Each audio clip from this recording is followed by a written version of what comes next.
새벽 시간마다 에스더서를 함께 살펴보고 있습니다. 제가 먼저 1절 우리 같이 한번 다시 읽어보도록 하겠습니다. 시작. 아달월 곧 12째 달 13일은 왕의 어명을 시행하게 된 날이라. 유다인의 대적들이 그들을 제거하기를 바랐더니 유다인이 도리어 자기들을 미워하는 자들을 제거하게 된 그날에. 이제 에스더서가 거의 막바지로 다다르고 있는데요. 지금 두 가지 그 조서가 내려지게 됩니다. 하나는 하만이 내린 조서가 있고 또 모르드게가 내린 조서가 있습니다. 오늘 첫 번째로 우리가 살펴볼 내용은 어떤 조서가 내 마음을 다스리고 있느냐, 어떤 조서의 체계 속에 우리는 머무르고 있는지 한번 생각해 보기를 원합니다.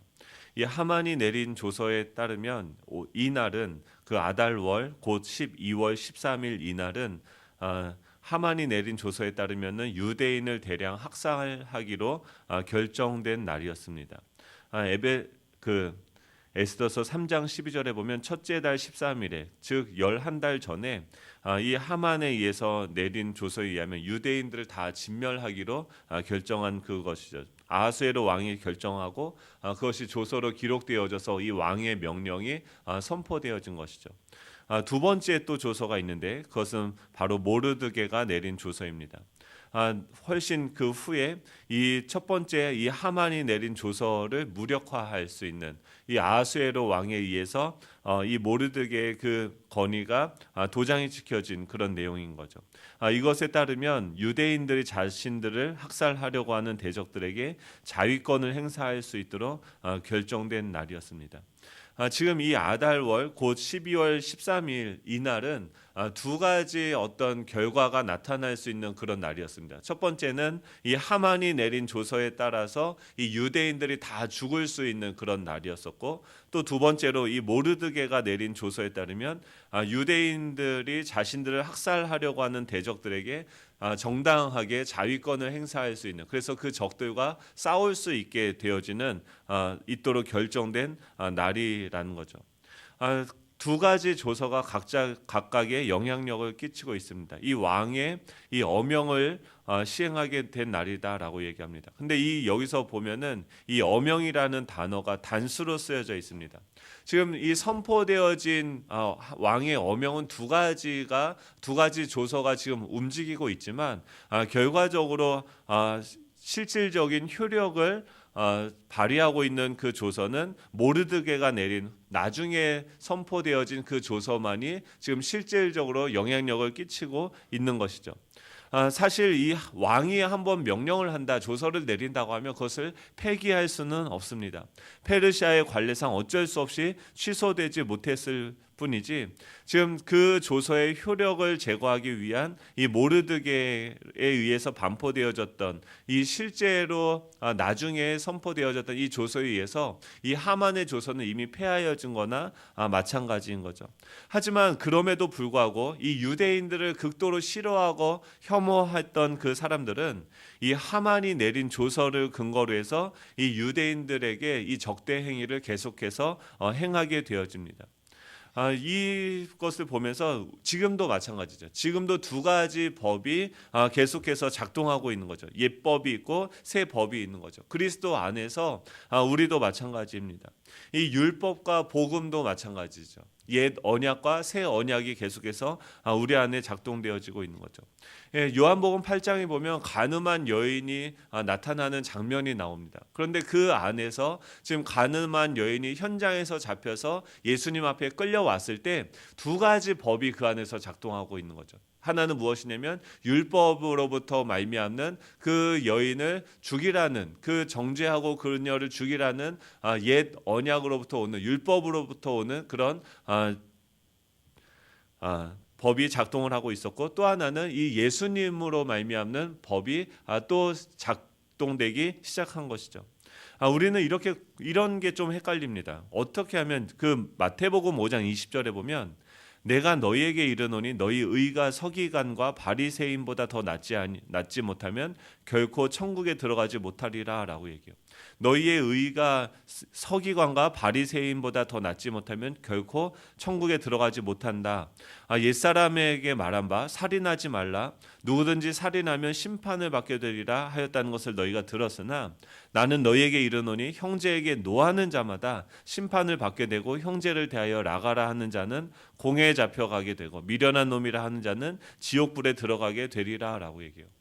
예수님이 오셔서 뭐라고 얘기하면 천국에 들어가는 자는 그의 의가 바리새인과 서기관들보다 더 나아야 된다라고 이야기합니다. 그래서 예전에 그 서기관과 바리새인들이 지키던 그 율법에 의해서는 살인하지 말라라고 얘기합니다. 그 바리새인과 서기관들은 살인하지 않았습니다. 하지만 예수님은 그거보다 더 그 바리새인과 서기관들의 의보다 더 나아야 된다라고 이야기하면서 그 마음 속에서도 살인을 저지르면 안 된다. 사람을 미워하는 것조차가 살인을 저지르는 것이고 그 마음에 살인하는 그 마음을 가진 자들도 천국에 들어가지 못한다라고 이야기합니다. 이 산상수훈을 듣는 그 사람들에게 이 말은 어떤 식으로 작동을 했을까요?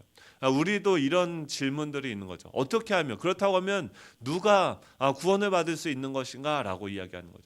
그런데 그곳에 지금 누가 계십니까? 예수 그리스도가 계신 거죠. 누구든지 지금 이 율법을 하나님께서 주신 그 이유는 무엇입니까?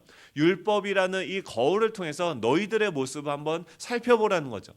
우리는 이 율법을 통해서 살인하지 말라. 그래서 바리새인들은 뭐예요? 나는 살인하지 않았으니까 나는 의로운 존재야. 이 율법을 오용하고 있었던 것이죠. 그것이 아니라 우리가 구원을 받아야 되는 지금 이 죄와 사망과 이 사단의 지배를 받고 있고 그 사단의 종노릇 하고 있고 이 죄의 종노릇 하고 있는 존재가 바로 나구나라는 것을 깨닫게 해주는 장치가 바로 율법이었던 것이죠. 이 율법을 지키려고 하다 보면 자신의 연약함을 알게 되고 내가 죄인임을 깨닫게 되고 우리는 필연적으로 그 제사장 앞에 그리스도 앞에 예수님이 나에게 필요하다라는 것을 필연적으로 알 수밖에 없게 하는 것이 바로 이 율법이었던 것이죠. 하지만 예수님께서는 어떻게 하십니까? 그 모든 율법을 다 지키십니다. 그 마음의 형제를 향하여서 노하지도 아니하셨고 이 마음속으로 분노하지도 않았어요. 그들을 미워하지도 않았습니다.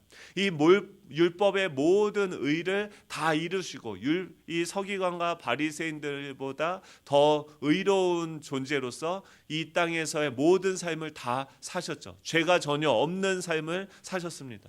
그리고 그분께서 죄가 전혀 없으신 그분께서 우리를 위한 대속제물이 되어서 우리를 대신해서 십자가에 죽으셨고 우리는 그 예수님의 의로 말미암아서 구원을 받게 되어지는 거죠. 바리새인과 서기관들의 의보다 너희들이 더 낫지 않냐면 천국에 들어갈 수 없다라는 말은 뭐냐면 우리의 행위와 우리의 의로서는 천국에 들어갈 수 있는 사람이 아무도 없다라는 거예요. 결국 우리는 죽을 수밖에 없는 죄로 인해서 죽을 수밖에 없는 죄인이라는 거죠. 이 율법이 우리 안에서도 지금도 작동하고 있는 거죠. 근데 이 율법은 누가 성취하셨습니까? 예수 그리스도 안에서 다 성취가 되신 거죠. 예수님이 그 율법을 다 이루셨고 그 율법을 다 이루신 예수님과 함께 연합되어져서 이미 우리는 그 심판을 그 율법에 의해서 정죄를 당하고 심판을 당하여서 그 모든 우리가 받아야 되는 그 형벌을 이미 받은 것이죠. 이미 죽은 자에게는 더 이상 율법이 형법이 작동되어지지 않습니다. 이제 우리 안에서 작동되어지는 것은 무엇이냐면 이 율법이 아니라 이 율법은 사실 하나님의 존재를 보여주는 그림자와 같은 것이었다고 하면 이제는 하나님이라는 그 존재가 인간의 몸을 입고 이 땅에 오셔서 우리가 원래 어떤 존재로 지음을 받았는지를 예수 그리스도를 통해서 알 수 있는 것이죠. 그렇기 때문에 이 예수님을 아는 그 지식이 이제는 성령으로 말미암아서 우리 안에 작동하고 역사하게 되어지는 거죠. 그래서 예수님을 알게 되는 것은 우리가 은혜로 말미암아서 구원을 받았기 때문에 은혜로 우리의 존재가 되었기 때문에 그 안에서 어떤 것이 작동하게 됩니까? 이제는 율법이 아니라 은혜가 작동하는 거죠. 계속해서 어제도 그 초등부에서 계속 이런 얘기를 했어요. 우리가 달란트 잔치를 좀 회복하면 좋겠다. 어떤 선생님이 이야기를 하세요. 왜냐하면 애들이 말을 들어먹질 않으니까 어떻게 합니까? 뭔가 이렇게 미끼를 줘서 아이들을 움직이게 하고자 예배를 잘 들으면 무엇을 줄게, 무엇을 줄게, 뭐뭘 하면은 어떤 결과가 주어질 거야라는 것이죠. 그렇죠. 우리가 이런 거죠. 자꾸 율법주의로 다시 돌아가려고 하는 거예요. 뭘 하면은 하나님이, 예를 들어서 여러분들이 새벽 예배를 나와야지만, 이건 예가 안 좋나요? 새벽 예배를 나와야지만 하나님이 기도를 들으십니까? 아닌 거죠. 그러니까 11조를 내고 헌금을 많이 내면 하나님이 기뻐서 우리에게 복을 더 주십니까? 아닌 거죠. 그런 유치한 하나님이 아니신 거죠. 그런 방식이 아니라 하나님은 우리에게 아무것도 묻지 아니하시고 그냥 주신 거죠. 자신의 아들의 그 의를 바라보시면서 그분 안에서 우리를 발견하고 자신의 아들로서 우리를 대우하시며 우리가 예수님의 이름으로 나아가게 하면 값없이 의롭다 하시고 하나님께서는 아들의 그 지위에 맞는 대우를 그냥 해주시는 거죠. 왼쪽 뺨을 때렸을 때 오른쪽 뺨을 내밀라고 하는 것은 무엇입니까? 하나님이 그런 분이신 거죠. 겉옷을 내어달라고 하는 자에게 속옷까지 내어주시는 분이 누구입니까? 우리의 아버지이신 하나님이신 거예요. 그 하나님의 자녀가 우리가 값없이 의롭게 은혜로 되어졌다고 하면 이제는 그 존재에 걸맞게 살아가게 되어지는 거죠. 이제는 은혜가 우리를 다스리는 거죠. 우리가 하나님한테 나아가는 것은요, 우리의 행위와 우리의 어떠함에 따라서 우리의 무언가를 가지고 하나님한테 나아갈 수 있는 것은 아무것도 없습니다. 예수님의 의로 말미암아, 예수님이 십자가에서 행하셨던 그 복음으로 말미암아서 우리가 하나님께 나아갈 수 있게 되어지고 하나님의 자녀된 신분을 얻게 되어진 거죠. 그래서 여기서도 우리는 어떻게 하나님께 나아갈 수 있습니까? 담대하게 하나님한테 나아갈 수 있습니다. 어제 내가 잘한 게 아무것도 없는데 여전히 부족한데 그럼에도 불구하고 아들이 아버지에게 나아가듯이 나아갈 수 있는 것이고 구할 수 있는 것이고 찾을 수 있는 것이죠. 그러면 아버지이신 우리 하나님은 우리의 형편을 아시고 우리의 모든 것을 아시니까 어떻게 응답하십니까? 가장 좋은 것으로 응답하시는 거예요. 그게 무엇입니까? 하나님을 알고 하나님을 더 닮아가게 하고 하나님의 존재를 누리며 살아갈 수 있도록 우리 안에서 일하시는 거죠. 우리 안에 어떤 조서가, 어떤 왕의 명령이 움직이고 작동하고 있는지 한번 오늘 본문은 살펴보게 하고 있습니다. 은혜가 역사하고 있습니까? 아니면 율법이 역사하고 있습니까? 정죄가 역사하고 있습니까? 은혜가 역사하고 있습니까? 이 판단이 역사하고 있습니까? 분별이 역사하고 있습니까? 타인을 볼 때 우리는 판단하지 않죠. 분별하죠. 판단하는 것은 무엇입니까? 내가 그 사람의 옳고 그름을 판단하고 내가 하나님의 자리에 앉는 거죠. 분별은 무엇입니까? 그 사람을 향한 하나님의 뜻이 무엇인지를 하나님 앞에서 무릎을 꿇고 구하는 것이죠. 무엇이 작동되어지고 있는가? 어떤 체계 속에서 어떤 조서를 붙잡고 행동하고 있는가? 그 당시에도 이 하만의 법이 있었고 모르드게의 조서가 있었던 거죠. 어떤 사람들은 이 하만의 조서를 붙잡고 사람들을 죽이는 방식으로 일을 했었고 이 모르드게의 방식을 잡고 이 유대인들을 살리는 이 하나님의 말씀, 하나님의 그 존재를 계속해서 살리는 사람들이 있었던 거죠. 이 복음이 움직이는, 은혜가 움직이는 저와 여러분이 되시기를 간절히 소망합니다. 그 보면은 복음이 이 사람들이 각 도에서 각 읍에서 모이게 됩니다. 2절 3절이죠. 같이 읽겠습니다. 시작. 유다인들이 아하수에로 왕의 각 지방 각 읍에 모여 자기들을 해하고자 한 자를 죽이려 하니 모든 민족이 그들을 두려워하며 능히 막을 자가 없고 각 지방 모든 지방관과 대신들과 총독들과 왕의 사물을 보는 자들이 모르드게를 두려워하므로 다 유다인들을 도우니.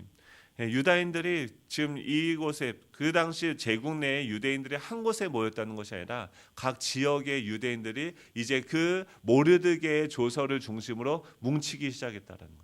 모여들기 시작했고 그것은 어떻게 됩니까? 그곳에 살던 모든 도시의 지방관과 대신들과 총독들과 왕의 사물을 보는 자들이 그들이 모이는 것을 보고 두려워하게 되는 거죠.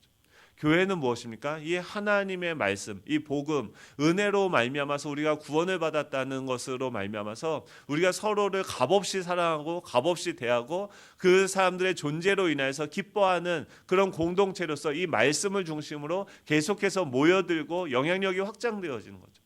이 복음이 더 존귀하게 되어지는 거죠. 복음이 더 강하게 되어지는 거죠. 그것을 보여줌으로 말미암아 이 땅에 아직도 율법으로 아직도 이 세상적인 이 사망의 지배를 받고 있는 자들이 우리를 두려워하게 되고 우리 안으로 숙이고 들어오게 되어지는 거죠. 두 번째는 이 복음이 더 존귀하게 되고 더 창대해지고 더 퍼져가야 된다라고 이야기합니다. 4절입니다. 같이 읽겠습니다. 시작. 모르드게가 왕궁에서 존귀하여 점점 창대함에 이 사람 모르드게의 명성이 각 지방에 퍼지더라.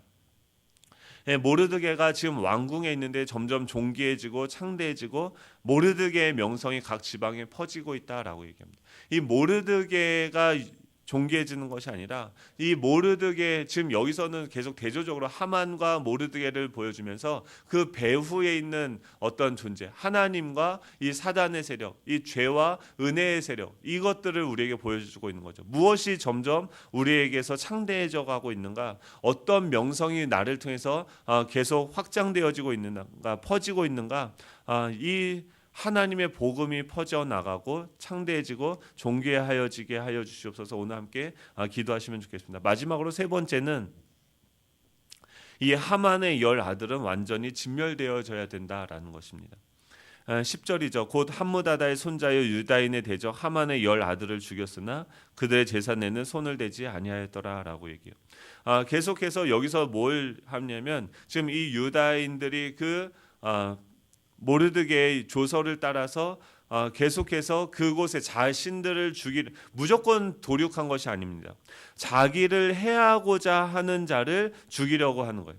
유대인들은요 결코 선제 공격을 하지 않았다는 것을 보여줍니다. 다시 말해서 유대인들은 자신들에게 공격을 해오는 자들만을 자신들의 대적으로 보고 그들만을 죽이게 된 거죠. 그 속에는 그래서 죽은 자들의 이름들이 등장하고 있는데 500명과 또 그 하만의 10 아들의 이름들이 등장하면서 그들이 완전히 죽었다, 진멸되어졌다라는 것을 보여주고 있습니다. 여기 보면은 바산다다는 기도로 인해서 주어진 기도 응답, 자기 소원. 그러니까 이것이 뭐냐면 예수님을 믿었다는 것, 이 하나님 복음을 붙잡았다는 것은 우리를 죽이려고 하던 우리에게 이 하만처럼, 이 하만의 10 아들처럼 우리로 하여금 자기를 숭배하라고 하고 우리를 무릎 꿇으라고 하는 어떤 우상들이 있다는 거죠. 이 우상들은요 계속해서 우리가 진멸하고 없애야 되는데 지금 여기서 뭘 기록하고 있어요? 이미 그 조서가 선포되어지는 대로 그 우상들이 죽었다는 거예요. 이것이 실제가 아니고 가짜라는 것이 이미 우리에게 알려지고 있는 거죠. 이 바산다다는 기도로 인해서 주어졌다라는 것인데 이 기도 응답의 우상이 죽은 거죠. 자기의 소원들. 달모는 거만한 오만한이라는 것에 교만함이 이미 죽었다는 거예요. 아스바다는 말을 선물로 받은, 말이라는 것은 무엇입니까? 교통수단이고 효율성을 중요하게 생각하는 것이 죽었다는 거죠. 복음은 효율적입니까? 비효율적입니까? 이런 질문을 이 새벽에 하다니, 그렇죠? 비효율적인 거죠.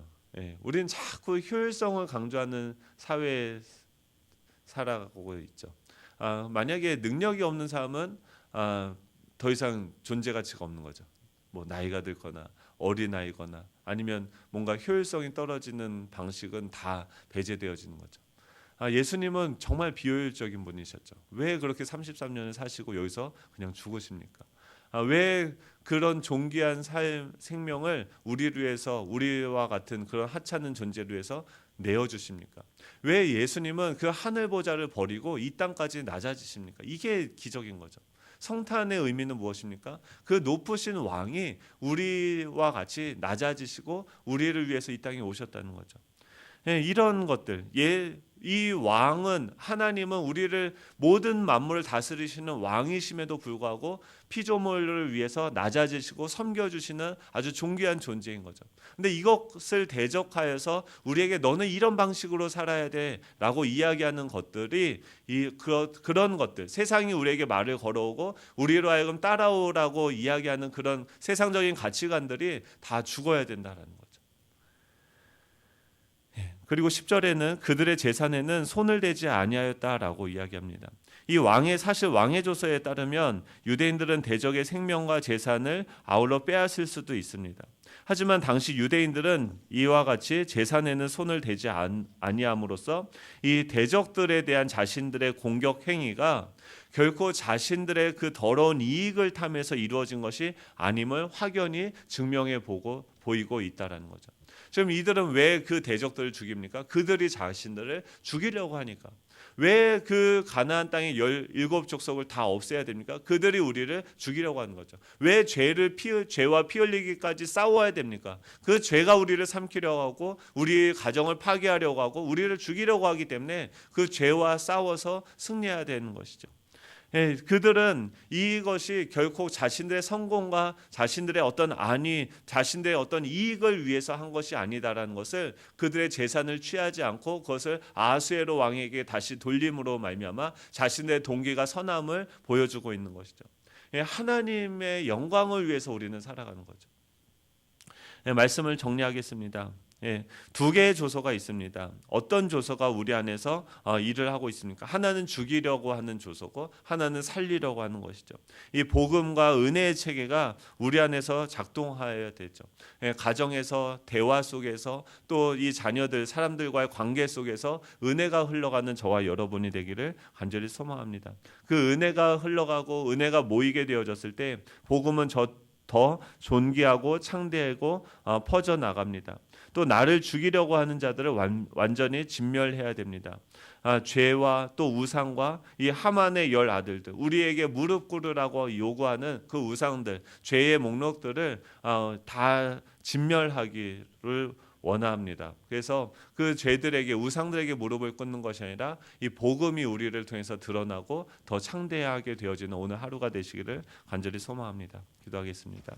하나님 아버지 감사드립니다. 부족한 저희들 온전히 주님 앞에 나왔습니다. 주님, 우리 안에서 자꾸 정죄와 또 율법에 정죄하는 그 기능들이 작동할 때가 너무나도 많이 있습니다. 다른 사람들 내 기준으로 판단하고 정죄할 때가 있습니다. 주님, 그런 모든 판단의 기능들, 내가 주인이 되고 내가 왕이 되고 내가 하나님이 되는 그런 모든 방식들이 우리 안에 여전히 작동되어지고 있다고 하면 이 시간 그런 모든 것들이 허구임을 깨닫고 하나님 온전히 진멸되어질 수 있도록 주님 우리를 다스려 주시옵소서.